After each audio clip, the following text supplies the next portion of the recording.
There is no cap on the human mind. You are your own hero. You are your own leader. You are your own master. We are completely in control of our emotional state. You're going, this sucks, but I'm gonna make the best of it. Small step, big priority. Small incremental changes. And no one saved me. You have to face yourself. I figured out the one piece I was missing. I thought it was cars. I thought it was women. I thought it was money. I thought it was everything. The one piece I was missing was me having the courage to face myself. I made this person. I made this person by diving into the insecurities that life gave me. Because now they're yours. They're yours to own. If you're not smart, call yourself dumb. It's okay. If you're fat, call yourself fat. I used to be 300 pounds. We want to talk so soft to ourselves. We're looking for that recovery day. It's not coming. And that's the mentality I took with me. It wasn't like someone came down here and guided me through life. When you figure this out on your own, the amount of pride and dignity and self-respect you have. That's why I walk around the streets with a backpack and just like, I don't need anything else. Yeah. You figure it out by going inside yourself, by callousing over the victim's mentality. So whether it's traffic or it's being in a horrific car accident, we are completely in control of our emotional state. And the key that unlocks the door to emotional invincibility, if you will, is acceptance. We can choose to be, consciously choose to be. First you accept what you can't change, and then you go, what emotion would best serve me? And I think more often than not, it's gratitude and happiness for the most part, or optimism, as an emotion. But we can be the happiest and the most grateful we've ever been while we are going through the most difficult, painful, scary time in our lives. And here's the thing, it just makes it that much easier. It doesn't mean that it doesn't suck, but it means that you're not letting the fact that it sucks completely control your emotional well-being. You're going, this sucks, but I'm gonna make the best of it. I think one of the biggest challenges with change is too much pressure, especially when someone has other challenges that affect the challenge of distraction. And I would look at small incremental changes. Small changes, but a big priority in their life. The challenge I find is that too many of us are trying to change too many things all at the same time. It's like we want to wake up early and start going to the gym and eat right all in the same week. It's impossible. Right? It's impossible. Like no one can do that. Small step, big priority. Try and change one small thing, but make it the biggest priority of the week. What we do, we try and make big steps and make them all small priorities. And so we want to shift that, right? Shift it the other way around. If you see a child doesn't start learning how to eat proper food and walk at the same time. Like children have moments in their life where certain things start evolving for them. That's how we're built, that's how we're wired. So allowing that to happen continuously, even when we grow older, makes it easier for that person as well. Fear is so real. In fact, there are probably things that you're afraid of doing right now in your life, in your relationships, at work. And the fact that you're afraid, that's robbing you of all of the experiences that you want to have in your life. I mean, if you're afraid to fly, that's going to limit your ability to travel and see the world or go visit friends. If you're afraid of public speaking, that's going to really limit your ability to express yourself and share your ideas. If you're afraid of talking to your boss or asking for a raise, that directly impacts how much money you make. Or what if you are dreaming of starting a business, or you've already started a new business, but you're afraid to talk to people, and you're afraid to share your business with people? I mean, fear is something that stops us all. Fear is real. You can't control the feelings that are going to rise up in your body when you're on a plane, or when you're talking to your boss, or when you see somebody that's attractive and you really want to go over and talk to that person. But you can always control what you think, and you can always make a decision about the actions you're going to take. But the thing that's so difficult for most of us is how, when you're alone, you push through the excuses, the habits, the fears, and actual physical constraints that you have in your life right now so that you can make the pivot. What do you do when you have to get on a plane and you're actually terrified of flying? What do you do if you got to give a presentation and you are afraid of public speaking? Here's what you're going to do. Think about your brain as being in two modes. There's autopilot. We've all experienced that. Well, what is autopilot? Autopilot is the interior part of your brain. You'll hear neuroscientists and psychologists talk about the basal ganglia. Very important thing to understand is that there's a part of your brain that its entire job is basically to execute your habits. Habits, behaviors that you repeat without even thinking about it. When you pull your pants on in the morning, I guarantee you either put your left or your right leg in first, because that behavior is what researchers call a habit loop. It gets encoded as a closed loop system right here. The problem for most of us is that half of the day we're on autopilot. And that's not me making a guess. That's what researchers that study habits and study psychology say. That half of your day you're basically kind of checked out and you're on autopilot. And when you're checked out and you're on autopilot, any behavior pattern that you repeat can take over. And guess what are behavior patterns that we repeat? Thinking patterns. So self-doubt, worry, procrastination, overthinking, analysis paralysis, fear, those are all thinking patterns that are habits. One of the most important things that I want people to understand is that you're actually not a worrier. You have a habit of worrying. You're not a procrastinator. You have a habit of procrastinating. Big difference. And when you understand that any behavior pattern, whether it is a thinking pattern like you doubt yourself all the time, or whether it's a behavior pattern like you drink too much, or you snap at your kids, or you micromanage your team, every one of those behavior patterns and thinking patterns can actually be interrupted and replaced using science.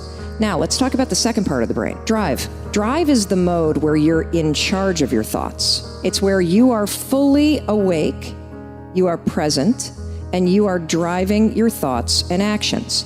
When you're doing that, your prefrontal cortex is active. The prefrontal cortex is the part of the brain that you need in order to learn new behavior, in order to do something difficult, in order to do something uncertain, in order to do strategic thinking. And now you got a decision to make. Are you going to drift back into the habits, or are you going to awaken your prefrontal cortex and drive forward and focus and do something new?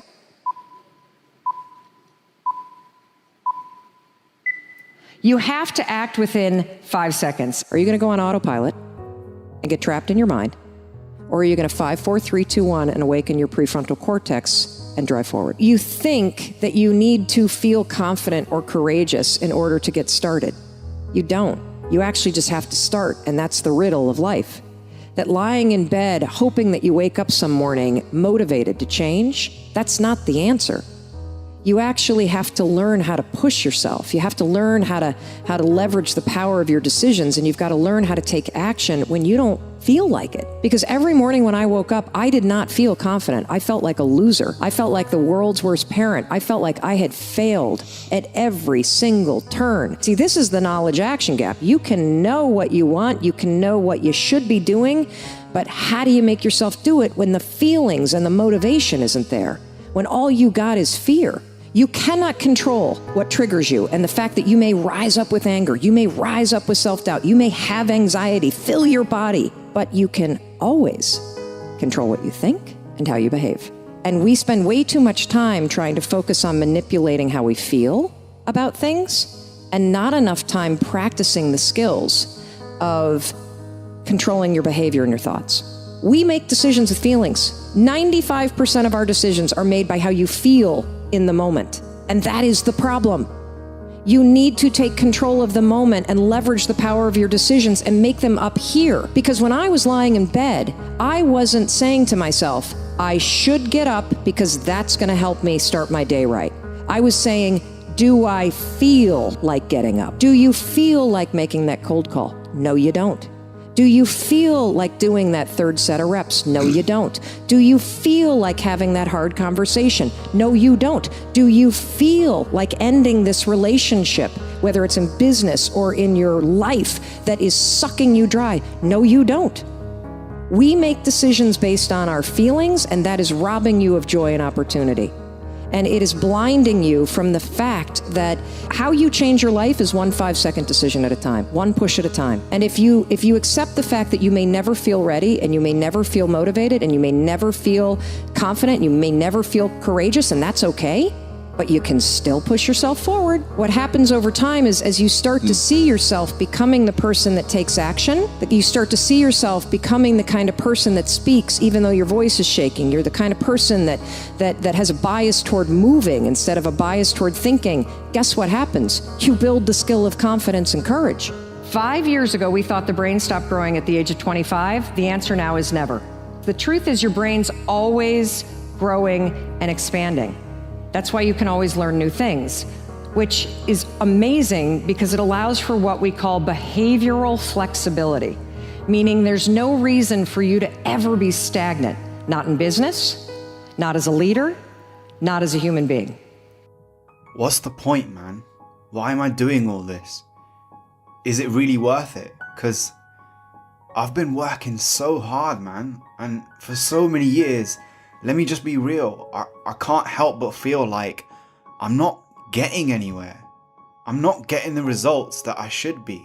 And everyone else, they've got what they want. The money, the job, the life, they're traveling the world. They're getting what they want. And I'm just like, here. No one sees what I'm meant to be. And I don't care what you think, but the honest truth, what I really feel is it's unfair, man. I deserve more. Why am I not getting it? Is there something I didn't do? Is it me? Is it something I did wrong? Because I put the hours of work in. I even put money into this, effort into this. And here I am. The date has changed, but my life hasn't. I haven't. Why am I still here? I don't get it, man. What am I doing wrong? Maybe I'm not that talented. Maybe they're right and this has all been a waste of time. Because the dream I was sold, it's become a nightmare.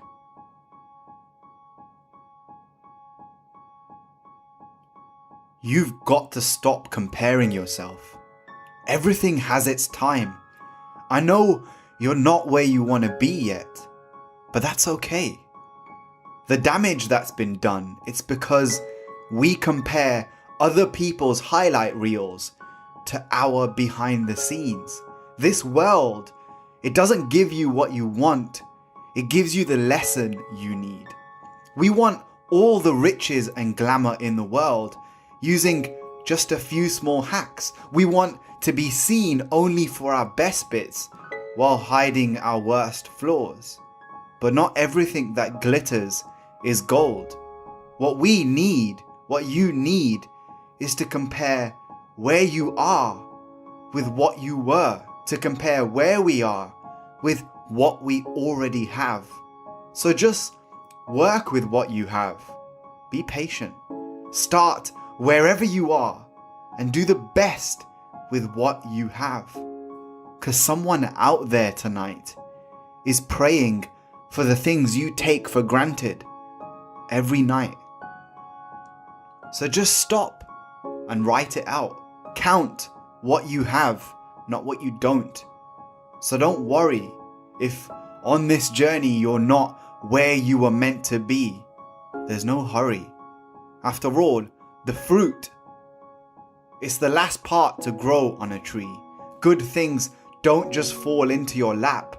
The opportunity comes to those who are always on the attack. So attack. Live what you dream. Work for what you dream. And do your best. Always. Just keep on keeping on. And remember, there's no such thing as a life that's better than yours. Peace. Self-mastery. Power begins from within. If you're aware of who you are, if you're aware of what you're good at, what you're not good at, if you're able to see how emotions kind of govern your life, If you can learn what your weaknesses are and how to control them, you can't ever get complete control, but awareness is almost enough. Slowly through this process of knowing who you are and understanding other people and how they operate so you don't make stupid mistakes in life, you can increase that little tiny margin more and more and more, and you will be a person of power. We're trying so hard in our lives to fit in. We try to fit into certain groups, certain frats, certain sororities, or among certain friends, yet the people we idolize are the ones that stand out. But when you're prepared, there is no fear. There is no fear of failure. Because even if you've walked out of something and you feel like you failed at it, your preparation is so strong that you're gonna take that failure and turn it into the outcome you desire. And most people stop at failure. We've all failed at things. I'm gonna continue to fail at stuff. It's the most powerful tool you can use, but it all depends on how you use it. A scalpel in the hands of an individual, it can do unbelievable damage. In the hands of a professional, of a doctor, it saves lives. So it's the same thing with failure. It's how you use it.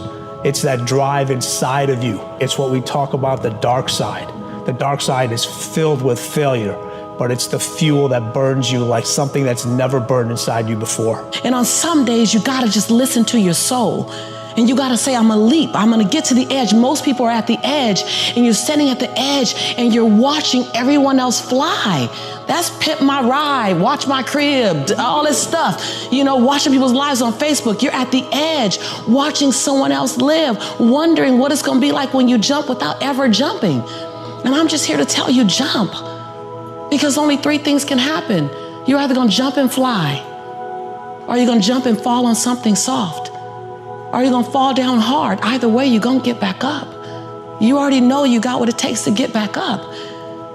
Your greatest fear is not that you will fall. Your greatest fear is that you will live a full life and never fly, that you never leaped. You're not afraid of dying. You're afraid of dying before the world sees who you really are, before they really get your fingerprint, before they really get your contribution, before they really feel you. That's what you don't want to happen. You don't want to leave this place without us knowing you were here. There's a process. The process begins by first knowing what you really love. And believe me, a lot of people have no self-awareness. They don't even really know what it is that they were meant to do in life.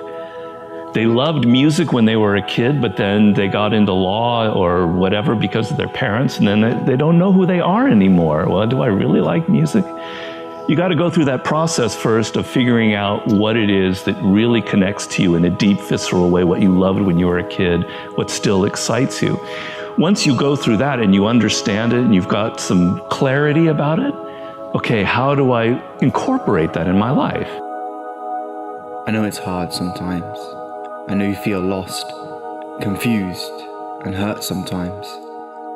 But what if you tried to be nothing more than to be beautifully broken? To fall again and again in your imperfect, flawed, lost confusion as you try to find your way. When I first saw Avicii on stage, I would have done anything to be him. He must be the happiest man on earth, I said. He had it all. The travel, the lifestyle, performing to thousands, the success. But things aren't always what they seem. Success, money, travel, and even a smile doesn't mean happiness. And the face we show the world is often just the best mask that we could find to get through the day. We're following some sad news from the music world. EDM star Avicii has died. He was found dead in the city of Muscat, Oman. You gotta keep going. You have to keep moving. You have to keep evolving. You have to keep loving. Because all the darkness in the world isn't enough to distinguish one small, tiny speck of light. But one tiny speck is enough to make everything else around you more bright. When I first saw Robin Williams, I thought he was the funniest person on earth. He made me laugh hysterically. The type of person that must always be joking, laughing, and happy. The characters, the movies, the stand-up comedy, he was the best. But mental illness doesn't care how successful you are, and being funny isn't the same as being happy. For Robin Williams, comedy was the wall he built to hide his darkness, the mask he wore to make everybody else's day. So, I hate to have to report this. Every idea of who you are, let go of it. There's nothing fixed about who or what you can be. Like I said, they're all just stories threaded together by the inaccurate dead memories of the past. You are a real force of nature, a force of nature. Think about what that means. You have a power innate to you that can't be bought, taught, or replicated, only remembered. Like a planet brings satellites into orbit. Have faith in your force of nature. It's magnetic, effortless, and it can't be turned on or off. People have survived slavery, people have survived concentration camps and still found meaning. People have survived heartbreak, loss, death, grief, sadness, betrayal, confusion, all these things for years. When we see a sign on a car that says baby on board or handicapped driver, naturally we're more patient with the driver. We slow down and give them space to drive because we know there's a vulnerable person inside. Would we be so considerate if the sign wasn't there? I can almost definitely say no. The truth is we don't know what people are going through because people don't wear signs to illustrate their struggles. You don't see a sign attached to somebody saying, I'm going through a divorce, or I've lost a child, or I'm feeling depressed, or I've been diagnosed with cancer. If we could visually see what those around us were going through, we would definitely be kinder. We're all connected, we're all together in this. At the reduction of our identities of self lies real unity. So trust me, you will find a way. They can't ever stop you. You will seep through every crack, grow around every obstacle, rise to every challenge because you are that, and that is you.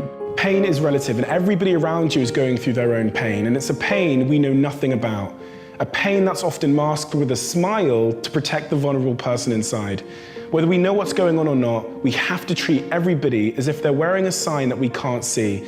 Mental health issues are invisible illnesses that don't always look the same from the outside. You can have everything in the world but still be unhappy. And that's not because you're hard to please or you're just never satisfied. It's because pain, sadness, and depression do not discriminate. We often make the mistake of thinking the answer to our happiness lies in having the life of somebody else, without realizing that many of the people we wish we were are going through struggles so painful that they wish they were someone else too.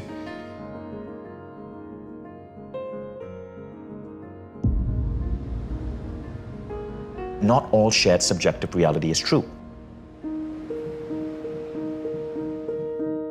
So what I write about in my book is how to study the culturescape, the shared subjective realities we are living in, and identify what rules help you and what rules are really rules or bullshit rules. Rules that hold you back from truly living your most extraordinary life.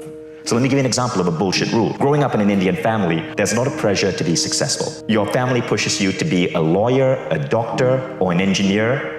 And if you're not any of that, you're a family embarrassment. So in my case, I loved art. I viewed artists, the idea of me being an artist, as disappointing my family, as the opposite of success. So I signed up for computer engineering classes. I studied hard, went through all of these boring as hell classes that I had no interest in at the University of Michigan, so that 5 years later, I could get a job at Microsoft. And now, boom, I was it. I was working for Bill Gates. I was at Microsoft. 11 weeks into Microsoft, I realized I was miserable, and I quit cold turkey.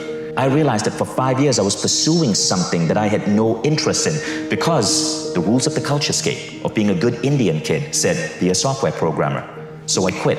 I joined a nonprofit, and that's really when my life began.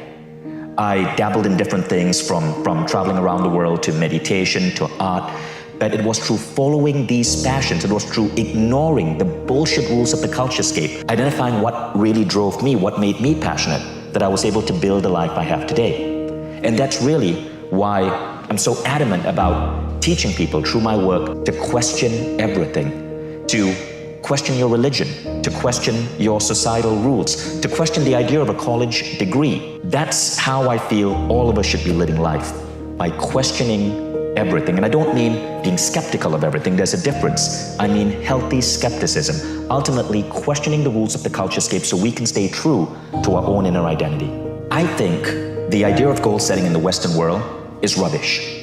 Because here's what happened. When you ask people to set goals, even if you teach them methodologies like SMART, SMART goal setting, You are basically encouraging people to set goals based on that same culturescape with its restricting rules. So people, especially in the United States, set goals along the lines of this. Okay, we need to get good grades so I can graduate high school, so I can get into a good college, need to study hard to get a good GPA, so maybe I can go to graduate school, or maybe I can do well in my LSAT, that becomes the next goal, get into law school, the next goal, graduate from law school, get into a partnership, become a lawyer. And that's how teenagers often think about their life, these series of like ticks that they have to go through. But here's what happens. Let's actually look at that. Let's look at lawyers. 50% of lawyers in America are clinically depressed. It's not just the US. I think Australia did a similar study. So why are kids going into these professions where they end up in a job that they thought was a good goal at one point, only to find themselves absolutely miserable? We set our goals to have 2 cars and a house of a certain size, to be in a marriage. It's because these goals aren't coming from inside us. They're coming from the culturescape. And the culturescape is basically a safety net mechanism. You see, for the longest time in human history, we had to watch out for each other. There were wars, there were disease. Go back 1,000 years, there were wild animals that might kill you. So you had to follow certain rules of the culturescape to stay safe. Among these were get a good education, so you are not stuck in a factory job, so that you can have a blue-collar job. It was get married, so if you're a woman, you have a man to provide for you. It was have 5 kids, because if you go back 50 years ago, infant mortality was so much higher. You had 5 kids, 2 were gonna probably pass away. But the problem is, people continue with these same rules in today's world when everything has changed. So the thing is, I don't believe in goal setting, because when you teach traditional goal setting, people are locked into the rules of the culturescape. So here's what I suggest. I suggest we ask ourselves 3 questions, and I call these the 3 most important questions. Now, the first question is this. It's what experiences do I want to have? Okay, now I'll tell you why that's important. You see, there are 2 types of goals. There are means goals and there are end goals.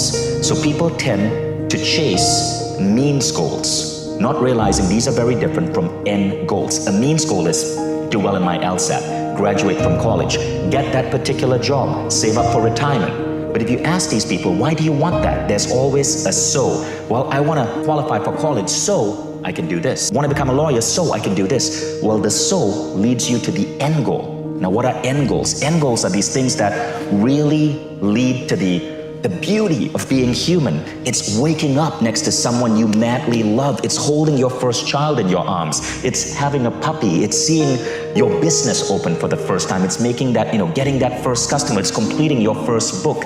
It's creating a work of art and having people admire it and fall in love with it. These are end goals. So what I advocate is, and the 3 most important question is, forget the means goals. Means goals are goals designed by the culturescape. Instead, go straight to the end goals. Now, the first question you ask yourself to identify your end goals is, what experiences do I want to have in life? And this is where you start writing down your experiences. When I do this exercise, I ask people to take out a piece of paper. So if you're watching, do that right now. Take out a piece of paper, 3 columns. Top of the first column, you're going to write down experiences, right? And ask yourself, what experiences do I want to have? Who do I want to wake up with? What type of house do I want to live in? What countries do I want to visit? Where do I want to travel to? What adventures do I want to have? Whether it's climbing Mount Kinabalu or hiking the Andes. What type of family life do I want? What dog do I want? The beautiful thing about experiences is often they don't require that much money. It's crazy. We associate money with happiness, but often the most beautiful experiences in life require no money. Almost any human being today can fall in love, can make a baby. These are some of the most profound experiences I've had. So the first thing is you make a list of your experiences. Now the second thing is you ask yourself this question. For me to be the man or woman who has all of these experiences, how do I have to grow? And here we come to the second list. See, I believe we are souls having a human experience here on planet Earth. But these souls are not just here to explore all of these wonderful things about being human. I believe as souls, as human beings, we crave growth. Human beings are growth-driven machines. And so you make that second list. And that second list is, how do I want to grow? How can I learn to be a better father, a better spouse, a better lover? What languages do you want to learn? Do you want to learn a musical instrument? Do you want to learn to write? Do you want to learn to play a particular sport or learn a particular skill? What many people don't realize about the world is that growth is a goal in itself. It's one of the key things that drive us forward as human beings. But very few people write down growth as goals. It's because our education system, which tries to teach us to grow through forced learning, makes many people dread learning. So growth becomes that second list. Now you have two lists, your experiences and your growth. Now you ask yourself the third question, and the third question is this: to be that man or woman who has all of these experiences, to be that man or woman who has grown in such a way, how can I give back to the world? And there's a very important reason for that question. The Dalai Lama said, if you want to be happy, make other people happy. And I believe that when you do these three most important questions, that third category is what truly leads to fulfillment. It's when you can take your growth, you can take your experiences and contribute to fellow souls, contribute to the human race. You've learned entrepreneurship, great, mentor someone, mentor a kid who wants to get there. You have the ability to sing, figure out how to use it to deliver, beautiful music to inspire people. So your list of contributions becomes your steps for you to give back to the world, because that takes you beyond pure happiness into fulfillment. Now, when you have this list, experiences, growth, and contribution, this becomes your goal list. Everything else is just a means goal. Now, when I started creating this, I found that it allowed me to rewire my brain, to shortcut and bypass so many bullshit rules, to go straight to these final items, to go straight to ways I could contribute, ways I could grow, ways I could have these beautiful experiences. And often these were unconventional paths. When you have done the three most important questions, you get to short circuit the rules of the culturescape and figure out shorter paths towards true human fulfillment.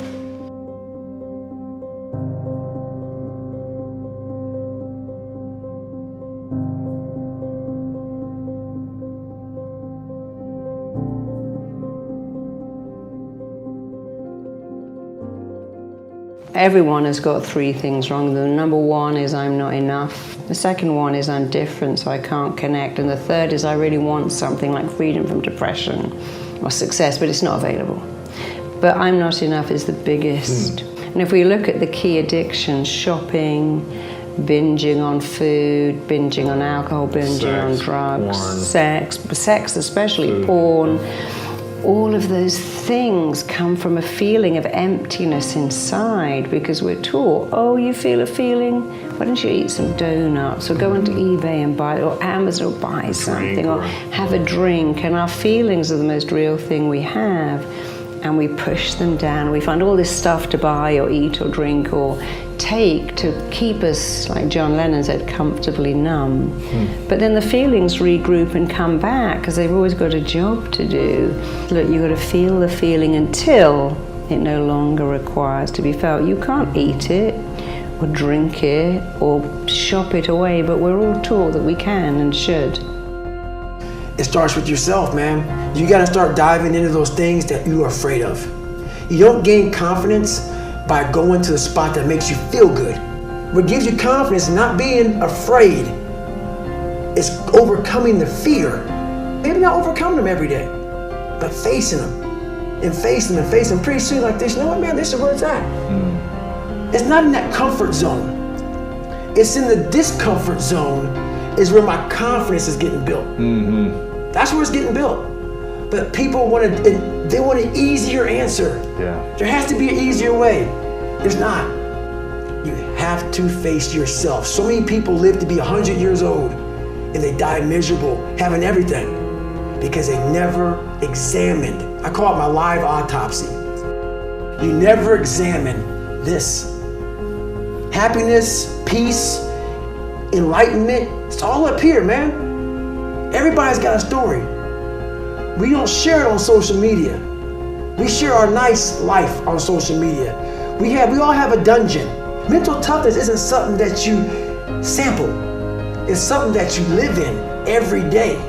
Whenever hardness comes, and you don't know what it is, it may be different for you than it is for me, but you go back to your insecurities. And then when you go back to your insecurities, you then look for comfort within those insecurities. And we all look for that cookie that your mom used to give you when you were sad, when you were sick.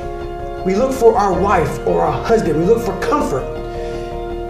It's in those moments you must retrain your mind